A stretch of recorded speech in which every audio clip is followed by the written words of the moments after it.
Bonjour, voici la première d'une série de vidéos portant sur l'évolution des activités du trésorier. Aujourd'hui, nous allons parler du CEPA avec Jean-Paul Rigaud, chargé de mission à la FTE. Alors ma première question, le CEPA, c'est quoi exactement?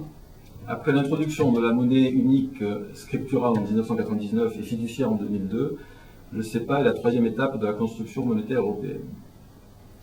La Commission européenne, qui est partie du constat que les systèmes de paiement nationaux étaient fractionnés, a décidé de créer un espace unifié au sein duquel chacun pourrait émettre et recevoir des paiements dans les mêmes conditions de coût, de sécurité et de rapidité, quel que soit l'endroit où il se trouve.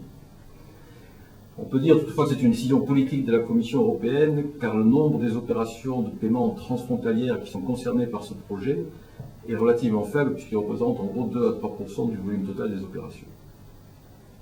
Sont concernés 31 pays, c'est-à-dire les 27 pays de l'Union européenne, plus l'Islande, le Liechtenstein, la Norvège et la Suisse. Quelles sont les grandes lignes du projet? Qui dit espace unifié de paiement dit d'une part un cadre juridique moderne et cohérent, et d'autre part des instruments de paiement harmonisés. Le cadre juridique fait l'objet d'un projet de directive de la Commission européenne, et l'harmonisation des instruments de paiement fait l'objet du travail de la communauté bancaire réunie au sein de l'EPC. Concernant la Commission européenne, ses objectifs sont doubles. Il s'agit d'une part d'améliorer l'information et la traçabilité des opérations au profit des utilisateurs, et ce afin de faciliter l'automatisation du traitement de bout en bout des opérations. Et deuxièmement, il s'agit également d'accroître la concurrence parmi les fournisseurs de services de paiement. En d'autres termes, la Commission européenne a décidé de créer des établissements de paiement en plus des établissements de crédit. Donc on peut dire que le monopole que détenaient les banques sur cette activité de paiement va être supprimé et cassé. Est-ce que certaines dispositions concernent plus particulièrement les entreprises? Il y a effectivement un certain nombre de dispositions qui sont particulièrement intéressantes pour les entreprises.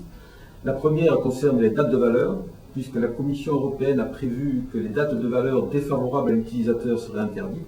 En d'autres termes, les banques ne pourront plus se rémunérer sous forme de date de valeur.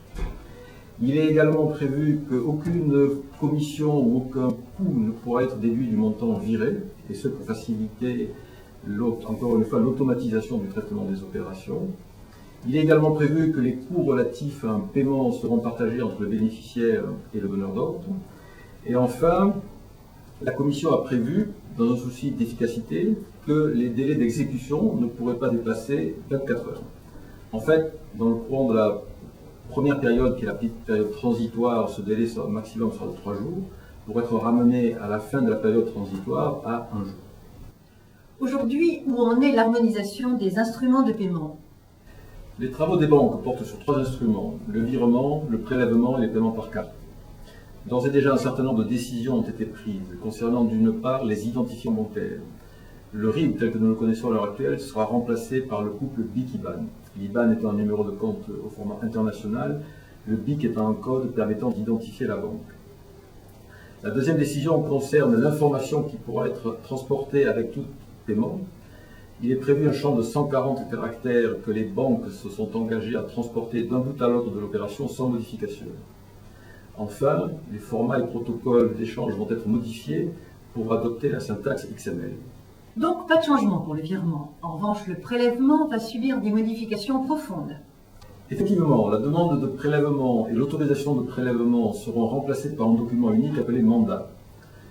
Ce mandat ne transitera plus par la banque du débiteur, mais sera envoyé directement par celui-ci à son créancier, qui aura la responsabilité d'une part de dématérialiser les données de ce mandat pour les transmettre au système bancaire. D'autre part, il aura pour responsabilité d'archiver ce mandat et devra être en mesure de fournir la preuve de l'existence de ce document dans un délai de 10 jours en cas de contestation par le débiteur. Enfin, le débiteur dispose de délais de contestation beaucoup plus longs et beaucoup plus souples qu'auparavant. Et pour les cartes? Pour les cartes, peu de choses vont changer dans un premier temps, car les cartes telles que nous les connaissons en France à l'heure actuelle sont déjà aux normes CEPA, à savoir la norme EMV, c'est-à-dire la puce plus le mot de passe.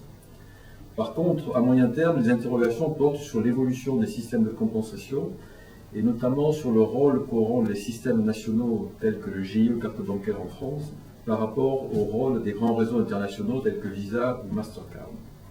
Enfin, le projet SEPA prévoit également le dégroupage de la chaîne des fonctions de traitement des opérations ainsi que la fin de l'interdiction du co-branding. Et ces deux éléments devraient avoir des conséquences importantes sur les paiements par carte. On parle du 1er janvier 2008 pour la mise en route du SEPA. Est-ce crédible? Il est probable que le virement SEPA et les paiements par carte seront opérationnels dès le 1er janvier 2008. Par contre, concernant le prélèvement, l'ensemble des utilisateurs et des prestataires s'accordent pour dire que cet instrument ne pourra pas être opérationnel tant que la directive n'est pas transposée dans le droit des différents pays. La directive doit encore être soumise au vote du Parlement européen. Lorsque ce vote aura eu lieu, la directive devra être publiée au journal officiel de la Communauté européenne, puis traduite dans les différentes langues des différents pays concernés, ce qui prend en général 4 à 6 mois. Puis la directive devra être transposée, ce qui prend encore 12 à 18 mois de plus. On peut donc penser que la transposition de la directive aura lieu vers la fin de l'année 2009, et que donc le prélèvement SEPA verra probablement le jour fin 2009, début 2010.